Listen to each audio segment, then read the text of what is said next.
Strike. Please proceed. Mr. Mundt, what is your occupation? I'm an epidemiologist. And what is an epidemiologist? One who studies the causes of disease. Epidemiology comes from epi, meaning over, and demos, the people. We look at groups of people to determine causes of disease. Are you an acoustics engineer? No, sir. Are you any type of engineer? No, I'm an epidemiologist. It's a health scientist, not a branch of engineering. Right. And in the course of your occupation as an epidemiologist, do you routinely perform sound measurements or sound monitoring? Personally, I do not. As in any of the epidemiological research that I perform, I'm dependent on experts in exposure sciences, such as acousticians or industrial hygienists, to measure the exposures that I then, as an epidemiologist, link with diseases, which are specifically diagnosed by physicians. I don't do the diagnosing of patients either. Epidemiology is the connection between the exposure sciences and the diagnostic sciences to understand patterns of disease in population.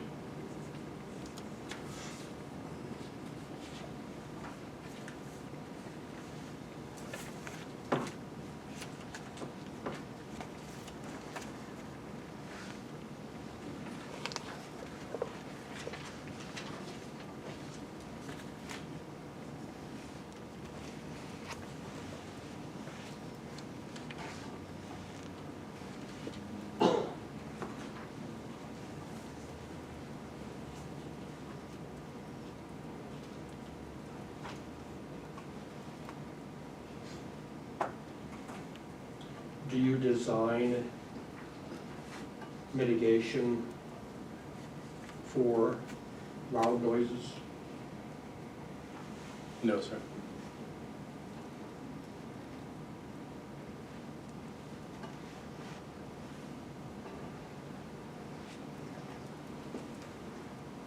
Do you have any degrees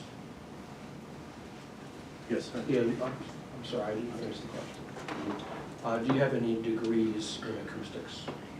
No, sir.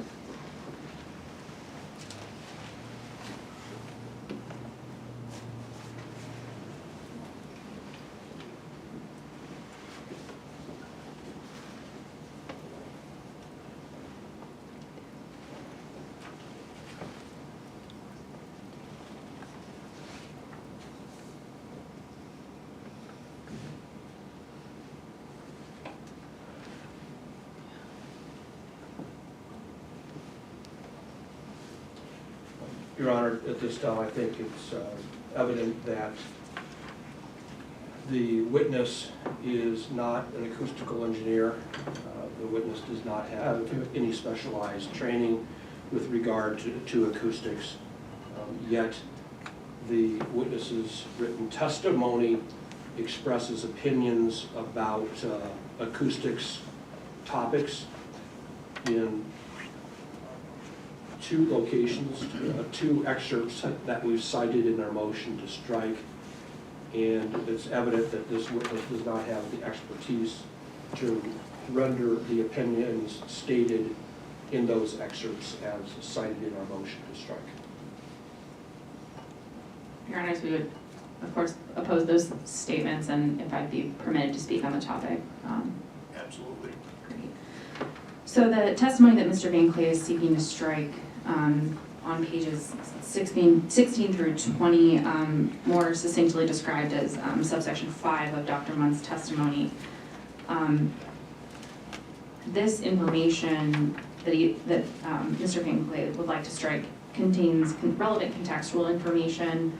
It's not based on the expertise of an acoustician or an acoustic engineer. It does not represent that it would need to be based on those types of expertises. What's simply set forth here is placing wind turbine noise in the context of other household items, that just things that individuals are familiar with, and helps us to consider wind turbine noise as a noise not in a vacuum. Dr. Mundt does not undertake any critique on the methodology of gathering acoustic information, of taking measurements. He's not opining on levels. He has citations for each of these references. He's simply providing contextual background information on the subject of sound. This testimony, pages 16 through 20, is meant to put the board and others that are looking at this document on notice of where wind turbine noise falls when compared with other sounds, but nowhere does Dr. Mundt represent that he's calculated that information. He's not telling you how you would go about calculating the dBA of a vacuum cleaner. He's just simply telling you what a vacuum cleaner would be compared to wind turbine noise. Moreover, he cites all, reputable references for all of these various numbers that he set forth. Moreover, I think that council has not gone about the business of parsing subsection 5. Even if he finds some of it objectionable, certainly other parts are clearly not, and we can talk about those in more detail if council is interested in providing more background on exactly which portions of this subsection he's taking issue with. Your Honor, may I respond? Certainly. All right. For example, with regard to the testimony that starts on page 16 of the witness's testimony, opinions about the sound levels of various sound sources is the work of an acoustics engineer. The witness has no expertise, for example, to opine about the sound pressure level of a vacuum cleaner, or the sound pressure levels of any of the sound sources in tables 1 and 2. The fact that the witness had to cite other references in order to provide any basis for his opinion demonstrates that he doesn't have the expertise to opine about what the sound pressure levels for any of these sources are. If Republic Wind had wished to produce testimony concerning the accuracy of the sound pressure levels for these various sources in this case, it could have used Mr. Old for that purpose, because Mr. Old is an acoustics expert, but they didn't do that. Instead, they have a witness who doesn't have any expertise in acoustics or the measurements of acoustics render these opinions. With regard to page 9, lines 14 through 24, again, we have an opinion concerning, or here we have an opinion concerning the quality of sounds as to whether wind turbine sounds are similar to sounds generated by other activities. That again is particularly within the sole expertise of an acoustics expert, not an epidemiologist. So this information is well beyond the expertise of this witness to express, and is prejudicial to us, because there's no way to cross-examine in a meaningful fashion this testimony, the witness on this testimony, since the witness doesn't know anything about the subject matter other than what he's read from acoustics engineers. So we would maintain that all the testimony we moved to strike should be struck. Your Honors, can I interject with 2 more short points, if I may? Certainly. Thank you. So, Mr. Binkley has represented that Dr. Mundt is taking opinions as it relates to sound pressure levels or presenting opinions. We would consider that he is not doing that. He's simply placing in context the background information necessary. This is part of the challenge of being an epidemiologist. You have to marry various fields to the notion of impacts of upon human health. And oftentimes, as Dr. Mundt stated in response to voir dire, he's dealing with technical underlying information and marrying that to the science of epidemiology. And that's what you see in questions 32, 33, and 34. As to question 35, the studies referenced in question 35 are all epidemiological studies, actually, that are placing these sound pressure levels in context. Each of those studies is well within Dr. Mundt's wheelhouse, the journals that he publishes in, the journals he stays apprised of, and questions 32, 33, and 34 are simply building up the appropriate background level to present context to the board and anyone reading this testimony regarding the eventual discussion of these epidemiological studies that are represented. There's 4 of them in question 35.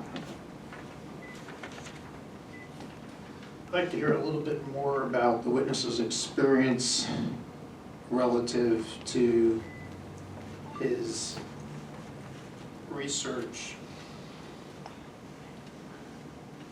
for acoustic and epidemiology, so that I have a context as to what your background is and what your experience that makes you an expert. I would like to reiterate my expertise is in epidemiology. The measurement of sound is not my area of expertise, although I've been engaged in occupational settings and projects where noise measurements were undertaken and epidemiological surveillance of workers, hearing protection programs was developed.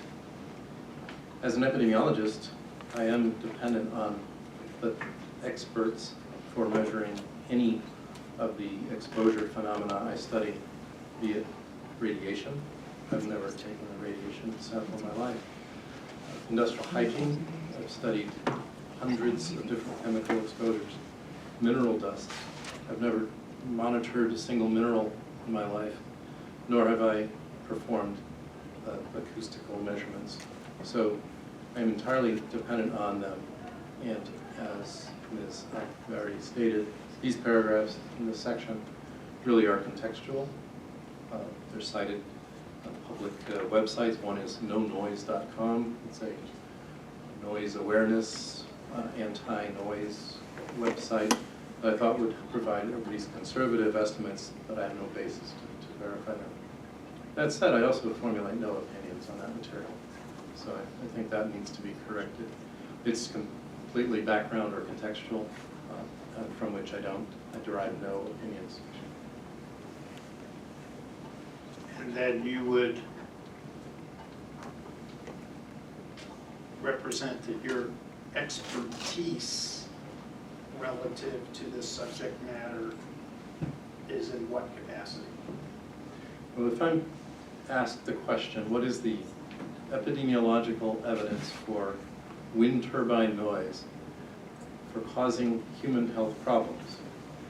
An obvious first question for me, the epidemiologist, is what levels are these noises? And how do they compare with other noises around us? So that my understanding of the world as a scientist and as a participant, a layperson, can be harmonized. And I, as a scientist, ultimately have to communicate to a lay proceeding, in this case, a hearing, what I understand as a scientist, bridging it to what one can understand as a lay person, a general human being. So I'm not questioning those measurements.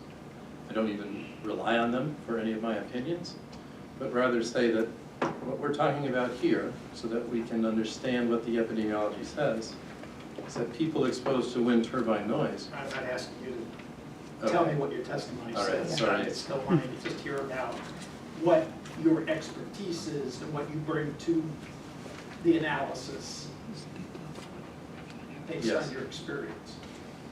And I'll reiterate, my expertise and my opinions here today will not address the measurement of sound of wind turbines or other things. I assume that in all of the published papers where sound measurements were made, that those are indeed accurate. I don't have background or basis for challenging them.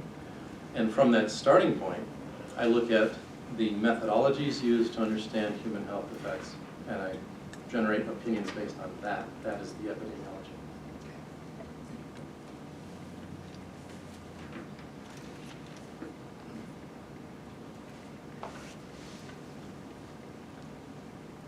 Your Honors, I would also note that, the materials cited here by Dr. Mundt in his testimony are available from NIH, National Research Council, they're all publicly available.